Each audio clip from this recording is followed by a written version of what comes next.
There we go. Now I'm here, and I'm so glad you are here. Let's get our Instagram friends in on this. It takes them a few seconds longer to join us, but let's do it. Hey, everybody. I'm Liz. It is a live Wednesday, October 22nd, 2025. Let's get into the day, shall we? As you can see in the corner, I'm from Megas Books, and we always start with the fun stuff of what am I drinking? What am I wearing? And I always often have the second reaction of what is going on with that hair? But you know what? I'm just letting it do what it does. I got cranky at some point and I'm like, yeah, I'll have to put up with what it actually does. I'm sorry. That said, what am I drinking? Ooh, I did not sleep well last night, so I kind of pulled out all the stops. I have 3 of the ingredients for Four Gentlemen's Decoction in here. Four Gentlemen's Decoction, I hear you asking. It's a cornerstone formula in traditional Chinese medicine. I don't have any atractyloses, or I would have added it, but it's got the other 3 ingredients. Is it a decoction that I'm drinking? No, it's tea. It's just steeped. Will I get as much out of it as I possibly could? No. But is something better than nothing? You better believe it. So there's some black tea in here, and there's some gotu kola in here, and some ginkgo, and then those 3 ingredients, which are the ginseng, just a little bit. I do not need a lot of ginseng. I just do not need that. You don't want to see me on a lot of ginseng. It would not be good. And some eleuthero, and some, I'm forgetting and blanking. I also have in ashwagandha, which is another herb in there, but fabulous, actually kind of a perfect fall flavor tea. It's kind of got this hearty rootiness to it because there's so many roots in it. Oh, I'm going to need it today. And what are we wearing? Well, today I just have some jewelry on. These are all from Tracy's Treasures. Ooh, that one's not showing off very well. So I've got some very pale, beautiful faceted amethyst on. Saw a little amazonite teardrop shaped beauty. What were you? Oh, you're kunzite. On this pinky, I have some kunzite. Isn't she gorgeous? And on this one, some labradorite. So let me see if I can see how it changes like your perception of what it looks like when it moves and reflects the light. Labradorite does that, and larvikite does that. They're both beautiful, beautiful stones. So if you love them, come grab them. The ones on my pinkies tend to be 5s. Just in case you're wondering. The ones on my ring fingers tend to be, what size are you? 10s. And the 5s don't really fit my pinkies. They only fit because I can shove the price tag in there. I'm just showing you the beautiful things we've got that people have brought in for us. Now, if you are looking for stuff, I have some cool stuff that has come in and some stuff that's not quite out yet that I'm going to show you in a second. But the Athames are back, all the way from the teeny tiny Tammies. Why do I call it a teeny tiny Tammy? It wants to grow up to be an Athame one day, but it's tiny, so it's a teeny tiny Tammy. And all the way up to these big beauties. Even sounds good coming out of the sheath, doesn't it?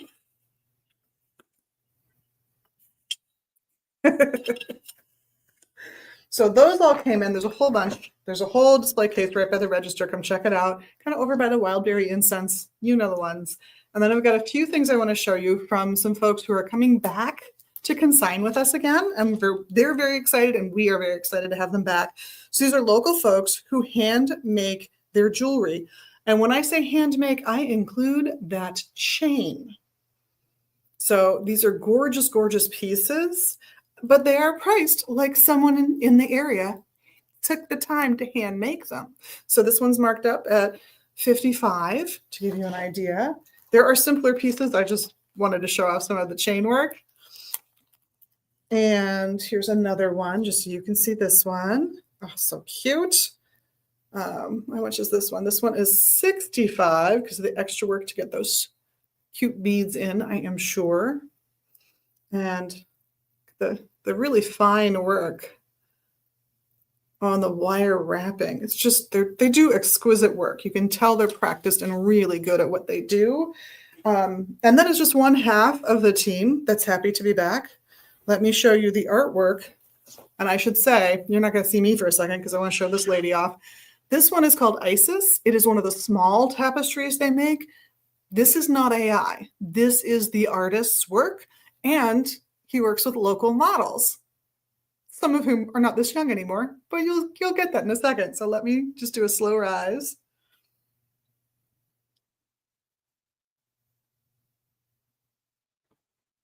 Is she not gorgeous?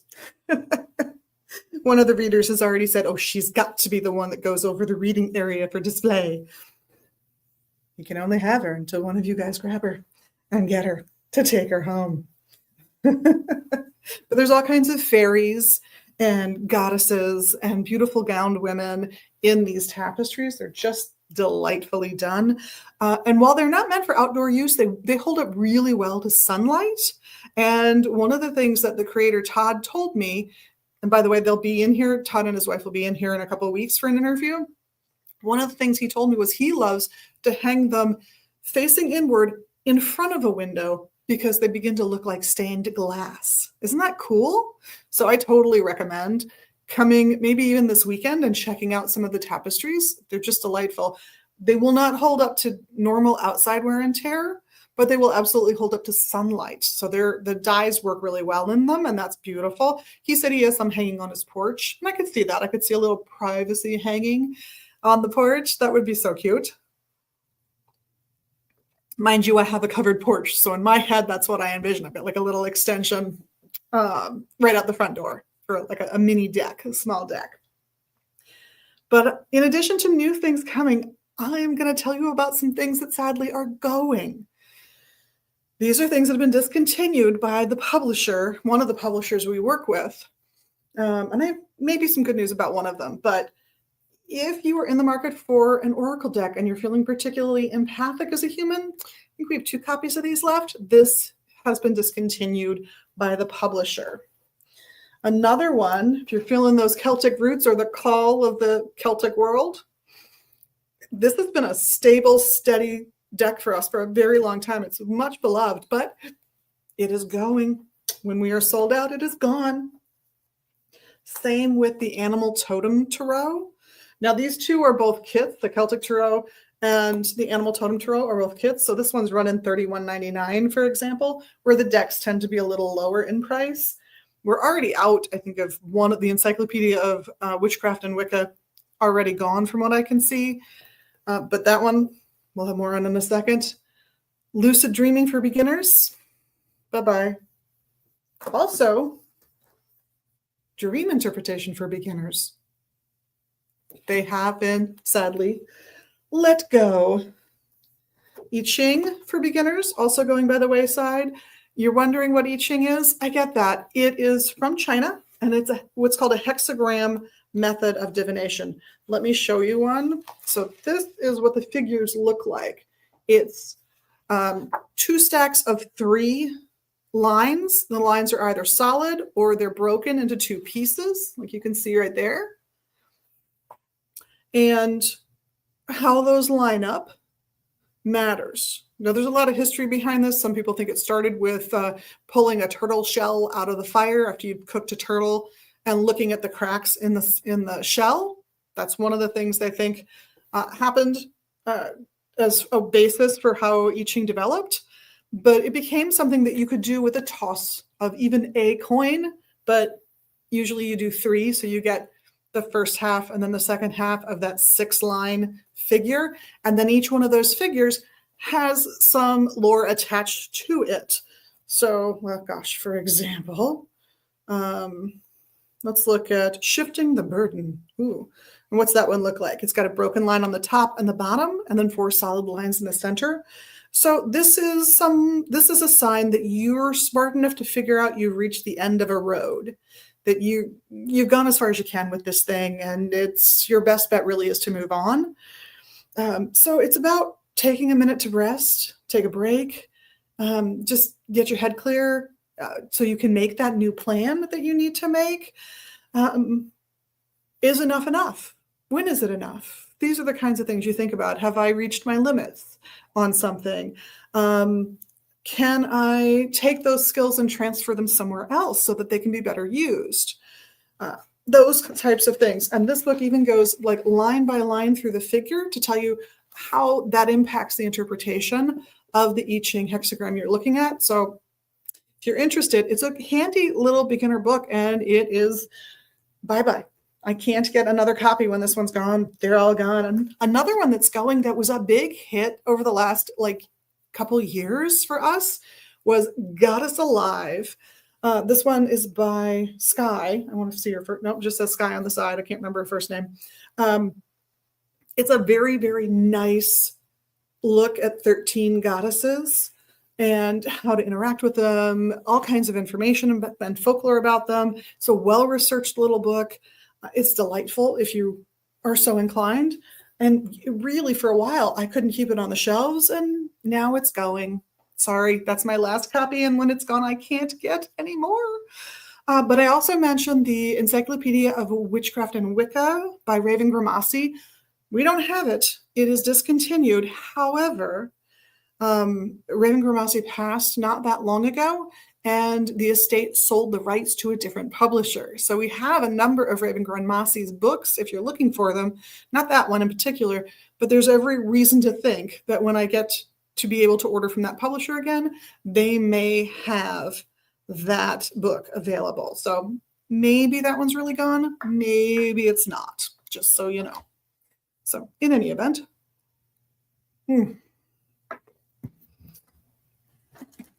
my schedule is all haywire this week, so my guest is not here. So I thought I would answer a question I get asked a lot here in the shop.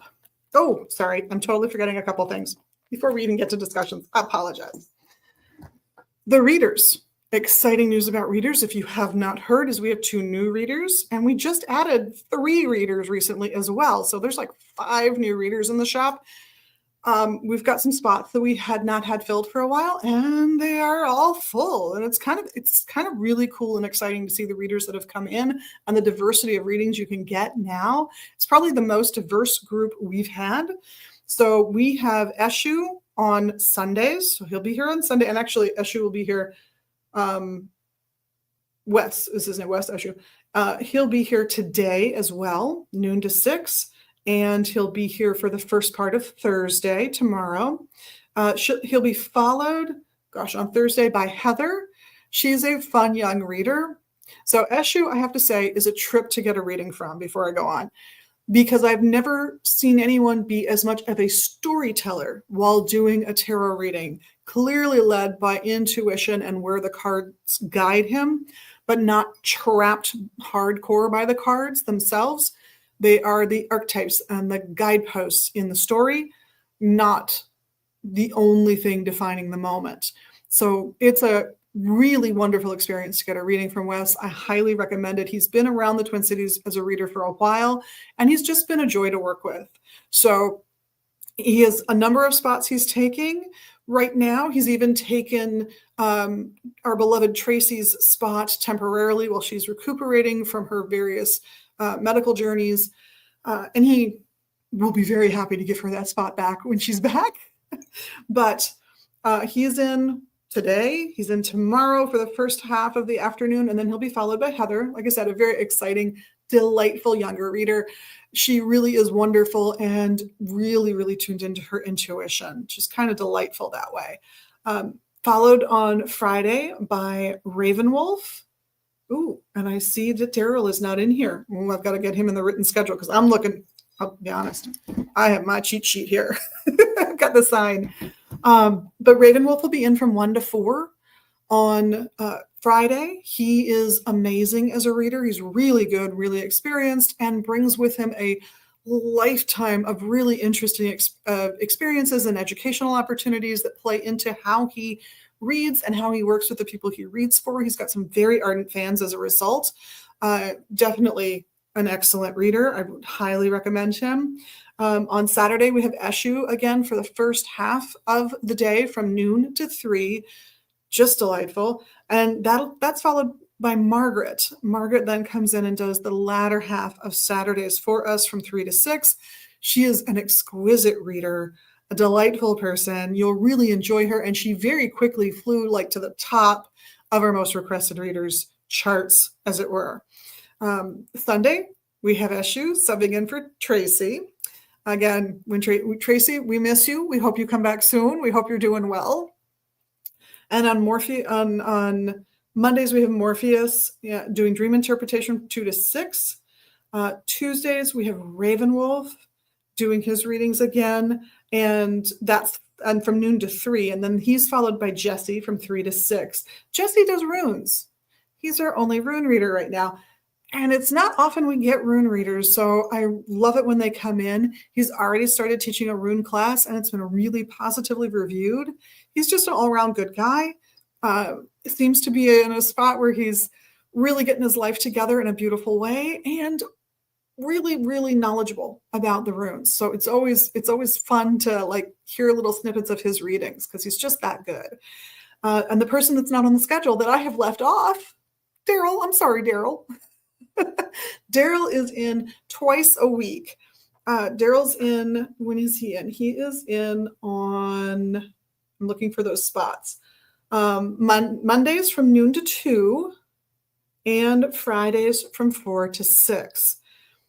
So Tuesdays noon to 2, Fridays 4 to 6. And he is the only reader who's really just focused on an oracle deck. And it's the coolest oracle deck I think I may have ever seen. It is his oracle deck. There are 2 copies in existence. So if you want to experience the deck and his interpretation of his own deck, you got to come down and get those readings on Tuesdays or Fridays. It's a fun deck. It is 6-sided. Why? Because hexagon is the bestagon, right? And so when he does a reading, the cards touch each other. They're connected. And if he is curious about something in the reading, he simply builds off of that card that he's curious about and branches out into whatever direction the reading needs to be branched out in. The cards have the classic Greek elements on them of earth, air, fire, and water. There's interesting imageries. The placements are clear. It's a really great system, and his readings with it are absolutely phenomenal. I was truly blown away at what he nailed that he didn't know he nailed in my life. It's like, I don't understand why that card would be there. I don't. And he would throw more cards on it. And I'm like, I don't, you must be going through something. And when he was done, I looked at him and said, because it was the audition, so I have to be a tough read, right? I said, my husband died less than 2 years ago. And he went, oh, right? So he nailed it. He got it between himself and the deck. He got it and he went with it. He trusted his deck. He trusted his intuition on it. Could he figure out why it was doing what it was doing? No. The cognitive side was not what was supposed to be working. The intuitive side was what was supposed to be working, and it was working spot on. So totally recommend a meeting from him. He is a blast to work with. Just sweet as can be, too. He'll be here next week, by the way, for a quick interview, so I'm looking forward to that. And what's happening? What's coming up besides the lovely readers? Come grab a reading. In case you're wondering, it's $2.50 a minute plus tax, and of course, we'll ask if you want to leave the reader a tip as well. But that said, here's what's coming up. I'm going to put my cheat sheet up so I'm not too far from looking at you guys. This Saturday, the 25th, Adam's astrology class is coming up. That is a by donation class. He will knock you out with his depth of astrological knowledge and the time he has taken to look at different ways of interpreting things and the conclusions he has come to. He's just not only really well informed, but smart as a whip about this stuff. And it's always good to hear his take on things. And the way he presents stuff for people just learning is priceless. It's absolutely beautiful. So I recommend coming in for that. On the next day, if you've got your Reiki 1, 2, or 3, come in and participate in the Reiki Share. We just trade and chat. It's always fun when we get to do it.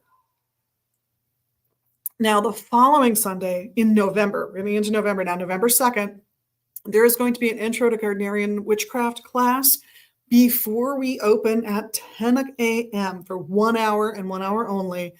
So if you're interested in that, come down, participate. It should be fun. Just a little introductory group chat this time. But if it's popular, we'll meet every other week and we'll just keep it going. Also that day at noon is Gateway to the Gods. So if you would like to have the opportunity to have a sample of one of our entheogenic herbs, learn a little bit about its chemistry, its folklore, just all-around knowledge about it, and go on a little guided meditation so you can take what would be considered a beginner baby dose as far as you can to see what kind of effect it has on you, how it enhances your meditation, how it enhances that mind shift. That's going to be coming up on November 2nd at noon. Do register in advance because some of those herbs take 24 hours or more to make. So, and later in that same day, we have the magic of Cyprian the Mage being explored by our very own Ravenwolf. It is going to be a fun class. This is an area of magic that he studied in his former life. So he has a very academic as well as a personal experience approach to it. And I think you'll find a lot of value in that class. That is a by donation class on the magic of Cyprian the Mage. The 8th of November, which is a Saturday, so it's the following Saturday at noon, we have the inauguration of the Alliance Covens pre-initiate training. Outer court, whatever word you want to use for that. I'm so looking forward to this. These are 3 fabulous teachers, formerly of another group, and I haven't heard from that group, so I hope I do, but I have not. But absolutely got rave reviews the last time they taught here under the auspices of that other group. They're coming back. They have some great new ideas, some things they really want to do in these classes that I think you will find interesting if you're at all interested in paganism, witchcraft, or Wicca. Highly recommend them. Later that day, Jesse will be continuing his runes class. It's not a class you have to have attended previously, but it is a by donation class where he's going through the runes just a couple letters at a time, slow enough and in depth enough that you gain enough understanding of them to really make good use of them. Even if you've already got a rune set that you've played around with, it's still a really valuable class. I would still recommend this one. Because he's just going to go through them 2 at a time so that you get really grounded in them and that you have time to really absorb the information about each of the runes that are being discussed that day. So totally worth it. Then I'm moving a class. That's right. I'm sorry. I am moving a class. November 9th, we were going to do, on a Sunday, we were going to do an ornament class, and I can't be here. So I'm moving it to the 23rd at 1 p.m.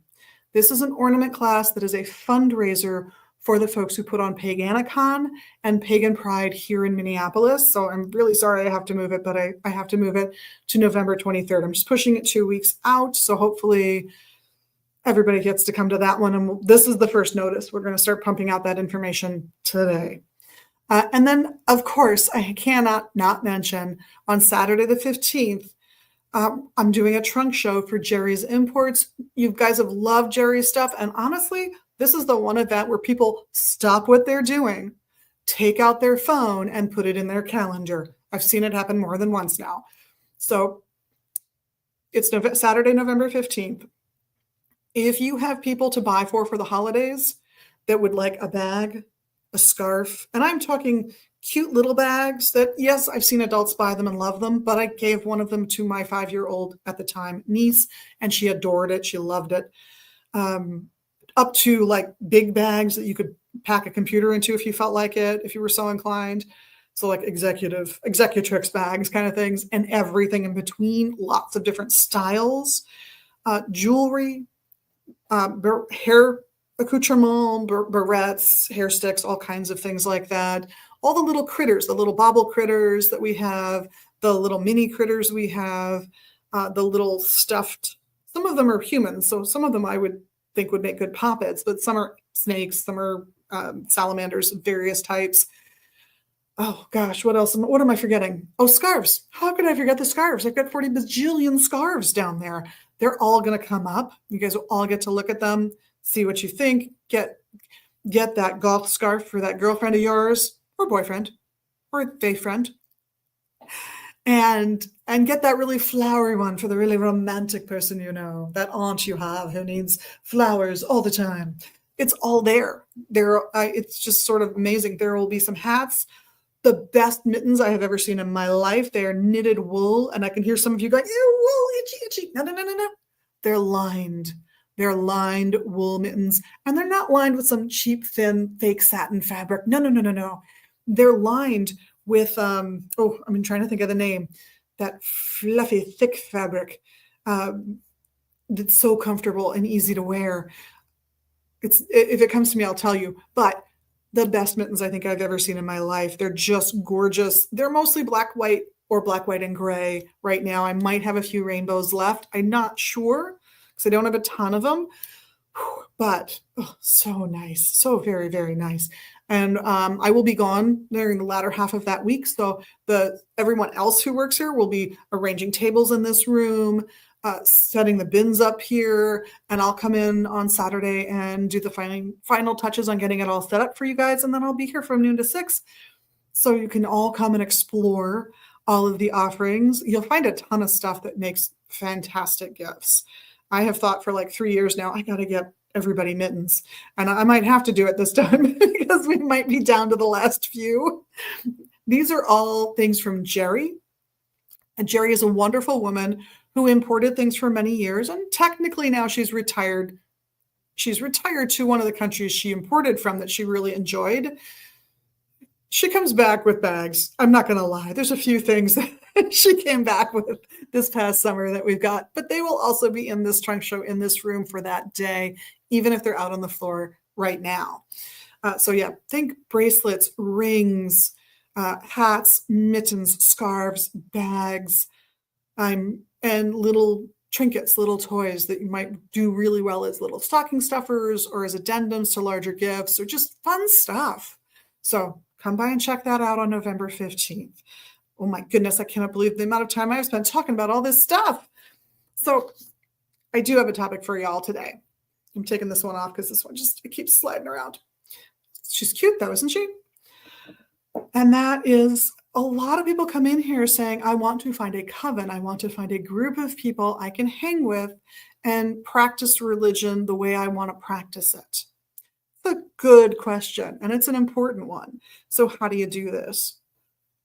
I hate to say it, but you go on a quest for about a year is what I usually recommend, and visit everyone you can find. How do you find these people? Well, come and hang out at shops like Magus Books, like this one. Come to Pagan Pride, because there are usually groups there that are represented there that you can actually meet folks, ask them questions, see what they're like. And I would also look on online sources. So there are a few places online you can go and look to see if there are groups in your area. Witch Vox has been one traditionally that I would direct people to. Witch Vox, VOX. But because you meet a group, don't think that they're everything. Don't think they're the place you have to go. Keep looking. And the reason I say keep looking is because I think the people you hang with are as important as the religious expression that you're going to practice with them.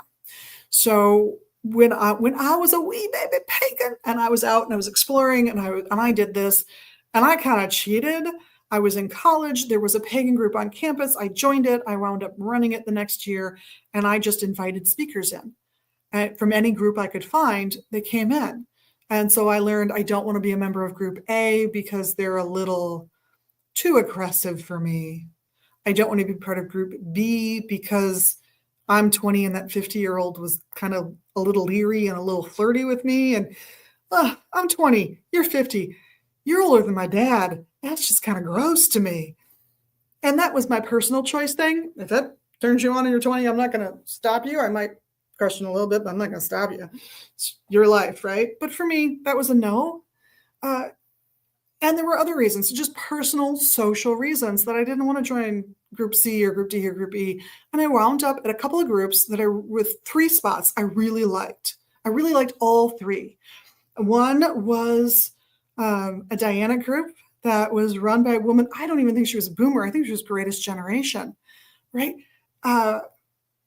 Hardcore lesbian, like almost separatist, pagan woman. She led songs on a local talk show from the audience at one point. I mean, she really would put her foot in there, put her foot in that doorway and keep it open for people. But very much if a straight couple, hetero presenting couple walks up to her, she would talk to the woman and make eye contact with the woman. And when she was asked about it, she would talk about pushing the pendulum to swing to the other extreme in the hopes it would settle in the middle, but that some people needed to see the other extreme in order to decide the middle was a good place. I don't know if she was right, but I know that's what she did, and that's how she explained it more or less. It was being in her house for ritual, going to her backyard for ritual was delightful. It was a place I could sink into and fully relax. It was beautiful to be there. Was it all women? Yep, it was all women. Yes. And it was probably the most eclectic set of rituals I ever attended. We were split into 4 groups to cooperatively decide in each group how that quarter would be called into the ritual, north, south, east, west. So it was a wonderful experience from that perspective. Just making things on the spur of the moment work was fabulous. And I loved that experience. There was another eclectic pagan group in town that I really liked, that I didn't find out that they were thinking about inviting me to join until later. And they didn't, because I told one of them I was going to join a different group, and I'll get to them next. But this was a place where I felt like I was appreciated for who I was, that it was okay to be me, and that it was okay to have debates and conversations and explore ideas. And that was an exciting place to be. And I loved being with that group and the members of that group quite a bit. Still have a fondness for all the people that I associate with that group. Even to this day, they're just wonderful people. And then the group I did settle on, run by a man and a woman, very nice folks in their own way. But they presented a very welcoming, very open space. And it's just where I wound up gravitating to. So that's where I went for my training, just first blush training from other people in any of this stuff. That group worked for me for over a decade. It was a really good space to be in for a very long time. Did it ultimately fall apart a little? Yeah, most of these groups do. I'm going to be honest with you. If you're talking about a group of more than 5 people, and most covens tend to grow to be more than 5 people, then you're talking about a group that will naturally split into cliques. And once it's split into those cliques, it's a harder ballgame leading that group. Because now you're not just dealing with the individuals, you're dealing with those group dynamics where there might be splits between those 2 cliques, between those 2 groups. So I think it's natural for a lot of these groups that when they get larger, it gets harder to maintain a cohesive collective. It's not impossible, and I think it's worth striving for, because if you can do it in the coven setting, you can do it in the world, and it's a very good place to practice those skills. But it fell apart like many groups do. And by the time it fell apart, I'd already left, because I'd already left to form my own group in that tradition. And we're still kind of rolling along and having fun, but we've never gotten big. And we've never gotten big because of that experience of there being 16 people and it just being too unwieldy, too big. I can remember when it got that big, deliberately setting up social events that cut those lines. Let's just do a girls' night. Let's just do, I couldn't do a guy's night. Look at me. Let's just do a project. I don't care if you are male, female, in between, whatever. We're going to do this project. So only come if you're interested in doing this project. And by cutting the group that way, I think it helped. Certainly helped me, because I got to know people in different ways, because they weren't always in those little cliques. And that was valuable for me. But it's a tough row to hoe when a group gets large. And it's easy for conflict to develop, and it's important to learn how to reduce those conflicts. Gosh, I've gotten way off topic. But when you're looking for a group, those 3 groups that I was attracted to, the Dianic, the eclectic, and the more traditional, I didn't pick something because it was Dianic or eclectic or more traditional. I picked based on the people. The people mattered more to me than the specifics of the tradition per se, because I knew I could pursue any other interests I felt like pursuing whenever I wanted to. Why? Because I'm an independent human being. I don't think there's anything wrong with being in, say, 2 covens at once. This is my perception. You are welcome to disagree with me on that, and a lot of people do, but I don't think there's anything wrong with that. And when I think about occult traditions and where all of this came out of, with essentially upper middle class Americans and Europeans in the early part of the 20th century, here's the vision in my head, because it's true for a number of them. Well, I'm upper class. I have a nanny.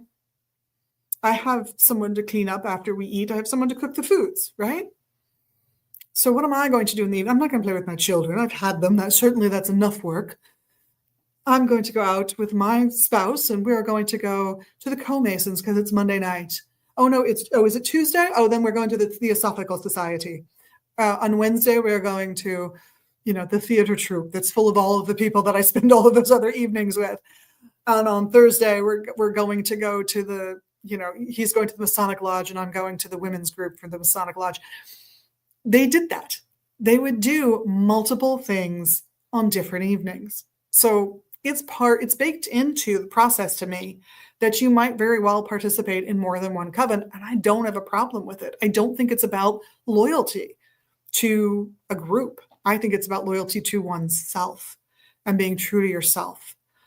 It's one of the reasons I will often suggest that you read or watch fiction that you like the ethics of the characters in, that you admire the characters in. So you might reread the same novel annually. I know lots of people who do that for decades in a row. I know people who read Tolkien every year. I know folks who've read other authors every year. There are books I go back to again and again. I like The Glass Bead Game, for example. But there's all these wonderful resources out there. Explore them all. Do not feel fettered by any of them. By all means, go through the training. I mean, if they say don't read book A until you've had experience B, fine, don't read book A until you've had experience B. I don't think that's that big a sacrifice personally. It's not saying never read it. It's saying don't read it until you accomplish this thing. Okay. Why? Usually because it interferes with your perceptions of the thing. Because if you read about it, it changes your perceptions because you decide what the experience will be before you have the experience. So go ahead, give yourself the gift of not reading the thing, have the experience it for yourself. And if anybody's wondering why I say that, honestly, one of the big things that I watched when I was in someone else's group was meditation exercises where we talked about the meditation experience afterwards. And it really was like those psychological experiences, those studies that were done where the subject doesn't know they're the only subject in the room. They don't realize that everyone in the room is in on the experiment except them. They think they're in a room of subjects. And somebody next to them says, oh, here's what I saw in the screen and the footage you just showed us. Okay, let's go around the room. You go next. And it goes all the way around before it gets to the subject. And the subject's story changes by the time it gets to them to agree with what the group says. So unwittingly, that person's already participating in group think. And in our case, to avoid that when I do trainings, if we have a meditation, I ask people to write down their experience first. I ask them to concretize their own memory first before we talk about it. Because then I think the commonalities mean more about the human experience. I could go on and on about this, obviously, and I'm coming up on my end time. So standard advice, if you are interested in finding a coven, go explore, go play, and know that you have to hang out with these people a lot sometimes. We would meet 2-3 times a week for certain exercises we would do, and plus ritual. So it can be a lot of time you spend with these folks. They're going to become your friends in one fashion or another, and let that happen and celebrate it. It's part of the joy of being in a coven or working group of any kind. And never let it fetter you. Well, on behalf of myself and the rest of the crew here at Magus Books and Herbs in Minneapolis and online at magusbooks.com, I want to thank you for being, of course, your magical self. We love that about you. And we look forward to seeing you here at the shop or online at our website. In the meantime, have a delightful week and check out the little short videos that we put up on Facebook and YouTube. And if I can, on Instagram every day of the week. In the meantime, blessed be.